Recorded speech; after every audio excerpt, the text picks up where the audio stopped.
Good morning mga kamaster, mga karakku, mga all the netizens out there. So, sa araw na to, papakita natin kung paano isolve ang error na 2 blinks or tinatawag itong CH02. So, panoorin lang ito. Napakasimpleng gawin nito. Pero pagka hindi ka kasi marunong nito, pwedeng sabihin sa iyo na malaki ang sira ng aircon nyo, or kung ikaw ay technician ay baka mapagastos ng malaki ang iyong client. So, i-check mo lang, panoorin mo lang to at makikita mo kung anong problema ng aircon na to. Go!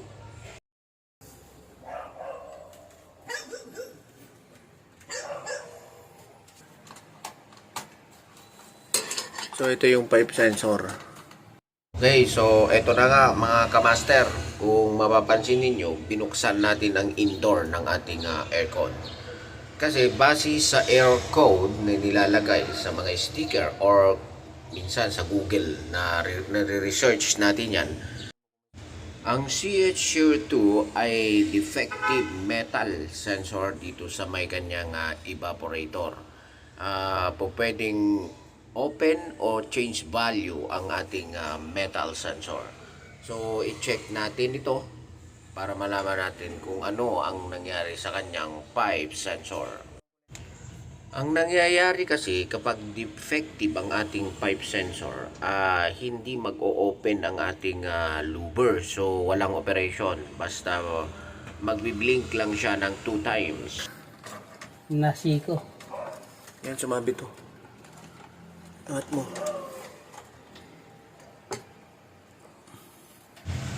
So, eto yun mga kamaster, ang kanyang pipe sensor. So, ilalagay dapat sa ohms. Tapos, i-check mo yung dalawang terminal.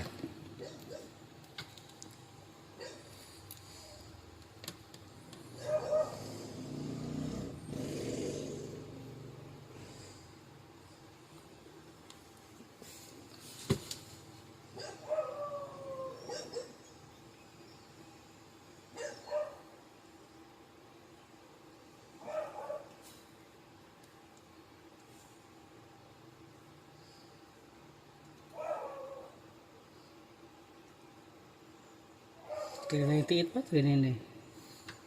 Mababa. Zero pala yan. 3 point. Hawakan mo nito.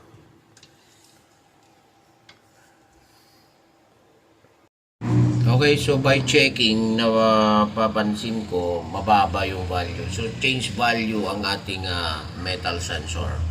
So yun ang kanyang dahilan. So nag-change value nga yung ating metal sensor. Kaya papalitan natin ito. Pero bago natin palitan, i-check muna natin ito. Ayan, so check din yung dalawang terminal using ohms sa ating clamp meter. So sa clamp meter na to, hindi mo na kailangan ng multi-tester pag may clamp ka na kasi may ohms na yan. So dito natin ma-check siya. 6 52 o 55. So testing na natin. Okay. So ibalik muna natin at kailangan natin itong testingin. Tingin muna natin ang sensor na pinalit natin.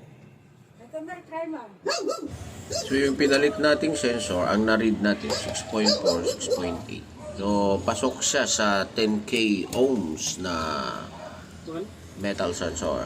Sige, on. One more. Okay, so gumana to. so far Ngayon bumuka na. So ayan na. Nabuka na. So bumuka na siya. Gumagana yan, nung bago yan. Oo, tama yun, sir. Tama, nung bago. So, kung mapapansin ninyo, yung 2 blinks, ito lang ang naging problema. So, nagkaroon lang siya ng bumaba yung value. Nag-change value ang ating sensor, which is the metal sensor. So alam na mga kamaster kung ano ang naging problema ng aircon na to. Okay, so maliwanag mga kamaster, mga karak cool na ang aircon CH02 o kaya yung 2 times blinking ng LG wall-mounted inverter ay may kinalaman sa metal sensor. So nag-change value. Thank you very much again for watching. Sana may natutunan kayo sa video na to. At sa mga bago pa sa ating channel, please don't forget to subscribe, like, and share our videos. Thank you.